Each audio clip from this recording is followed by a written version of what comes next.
Bismillahirrahmanirrahim. Muqaddimatun abda'u bismillahi warrahmani wabirrahimi daimil ihsan. Saya akan menjelaskan setiap kata per kata dengan penjelasan yang singkat. Abda'u di dalam bahasa Indonesia maknanya aku memulai. Aku memulai dengan bismillahi warrahmani wabirrahimi. Sebenarnya di dalam kitab-kitab para ulama itu biasanya akan mengarang kitab dengan bismillahirrahmanirrahim. Kadangkala bismillahirrahmanirrahimnya itu akan diletak di awal. Ini bismillahirrahmanirrahim baru bait pertama. Akan tetapi di dalam kitab Iqdatul Awam ini musannifnya, mu'alifnya itu menjadikan bismillahirrahmanirrahim daripada bait pertama. Abda'u bismillahi warrahman. Abda'u bismillahi warrahman. Kenapa? Kok para ulama ketika mereka itu mengarang kitab, mereka itu selalu memulai dengan bismillahirrahmanirrahim. Kita mesti mengetahui bahwasanya dalam bismillahirrahmanirrahim itu ada sebuah sir, kalau di dalam bahasa Indonesianya itu ada hikmah yang tersembunyi di dalamnya. Apa hikmah itu? Bahwasanya kita di dalam akidah itu selalu meyakini bahwasanya apapun yang kita lakukan itu dengan izin Allah Subhanahu wa taala. Yang nanti insya Allah masalah ini akan saya jelaskan dengan detail, di mungkin pertemuan-pertemuan yang akan datang, bahwasanya hakikat daripada perbuatan kita itu adalah rahmat daripada Allah Subhanahu wa taala. Kita tidak mempunyai kecuali keinginan, dan Allah yang menciptakan kekuatan bagi kita untuk melakukan apa yang kita inginkan, dan itulah makna la haula wala quwwata illa billah. Di sini di dalam kata-kata bismillahirrahmanirrahim ada sebuah isyarat bahwasanya apapun yang saya lakukan itu semuanya terpulang karena pertolongan Allah, dengan nama Allah, dengan kekuatan Allah, dan dengan rahmat Allah. Disinilah kita memahami kata-kata bismillahirrahmanirrahim. Ketika kita itu menulis sebuah surat, kita menulis sebuah teman dengan nama ayah kami, dengan nama ibu kami, dengan nama pemimpin kami, khusus di dalam kitab-kitab agama, kita mesti memulai setiap pelajaran, setiap kelas, setiap kitab tadi itu juga dimulai dengan bismillahirrahmanirrahim. Untuk apa? Agar kita merasapi bahwasanya semua amal ibadah kita, apa yang kita perbuat semuanya daripada Allah. Itu yang pertama. Yang kedua, ada sebuah hadis itu mengatakan bahwasanya kullu amrin dibalin la yubda'u fi bismillahirrahmanirrahim fa huwa aqta. Setiap perkara yang dianggap penting oleh agama, ada beberapa perkara dianggap penting oleh agama, ada beberapa perkara yang tidak dianggap penting. Setiap perkara-perkara yang dianggap penting oleh agama, jika tidak dimulai dengan bismillahirrahmanirrahim, maka dia itu akan kurang. Akan kurang. Berkahnya itu akan kurang, walaupun selesai, akan tetapi fisiknya selesai, akan tetapi barokahnya yang kurang. Apa itu barokah? Barokah itu adalah manfaatnya. Manfaat yang bisa dinikmati oleh orang lain. Itu namanya barokah.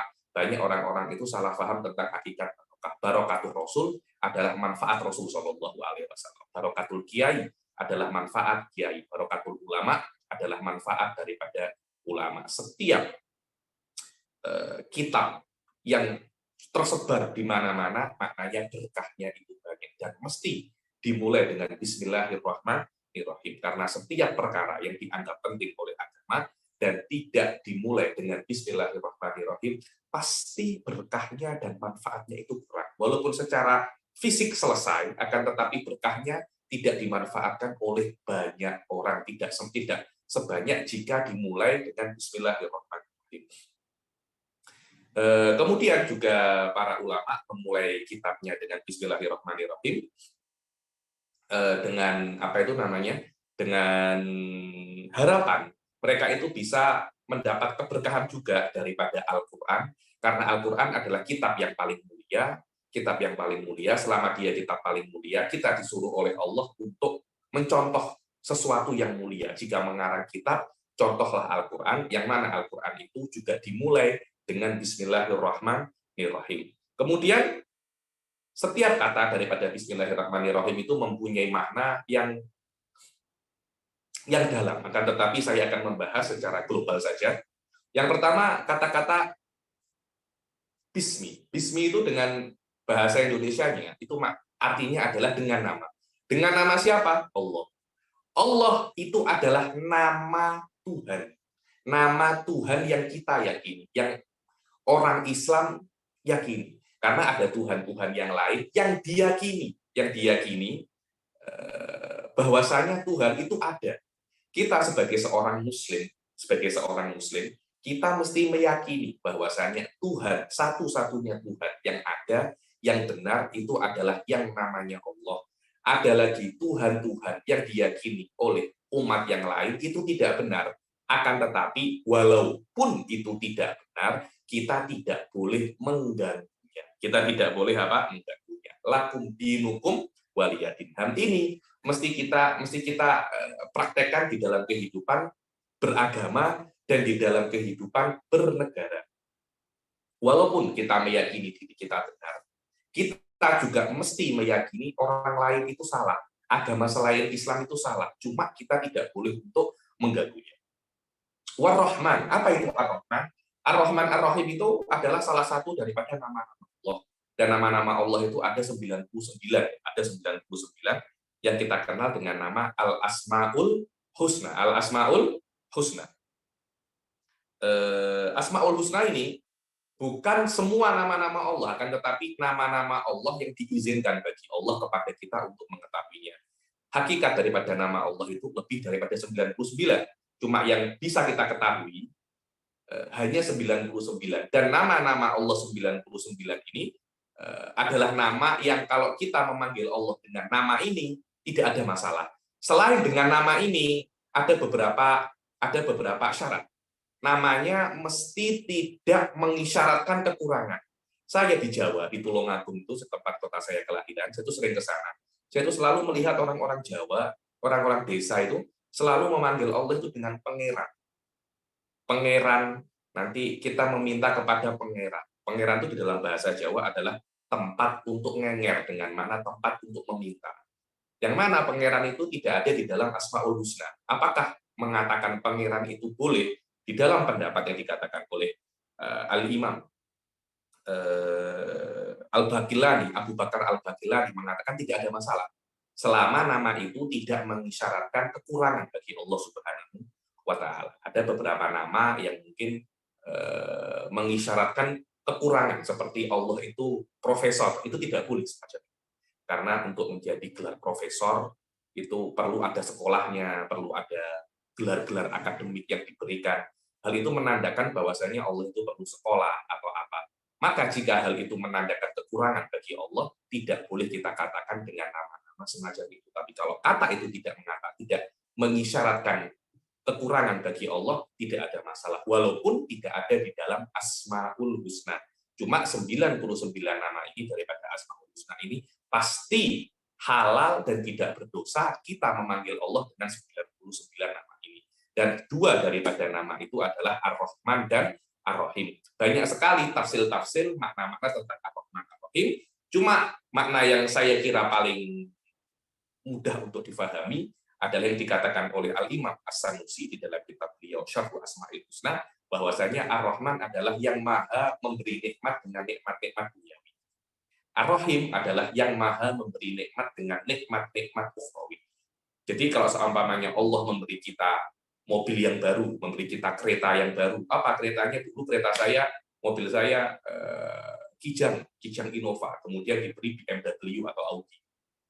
Itu adalah tajalian daripada sifat Ar-Rahman.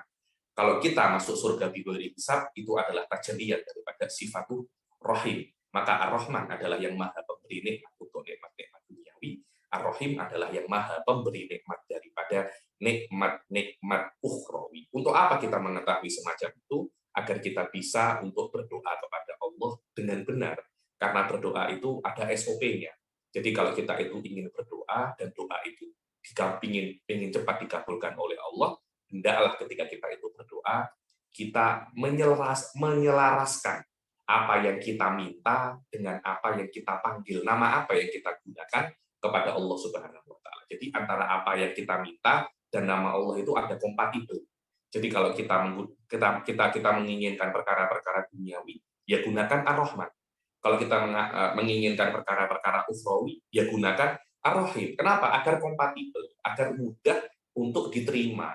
Ibaratnya itu cepat lolos, cepat diterima, ya. Cepat apa namanya? Cepat diterima. Apa yang kita minta itu cepat diterima oleh Allah Subhanahu wa taala. Itulah Ar-Rahman dan apa namanya? Nama Ar-Rahman dan Ar-Rahim. Daimil ihsan. Daimil ihsan adalah yang selalu berbuat baik kepada manusia. Karena apa? Kita semua ini diciptakan oleh Allah. Ketika kita diciptakan oleh Allah, setelah kita ada, bukan maknanya Allah lepas tangan. Tidak semacam itu.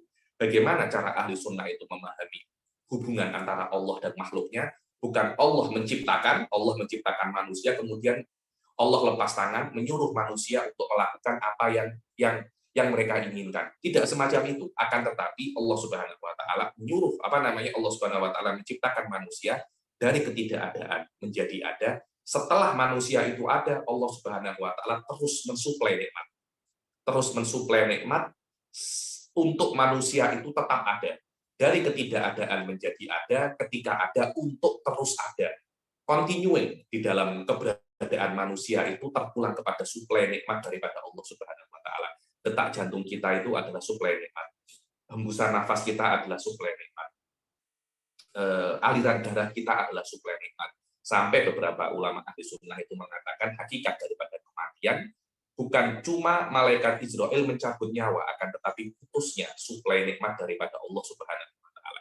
Ketika suplai nikmat itu putus, ketika rezeki itu putus, disitulah letak kematian manusia.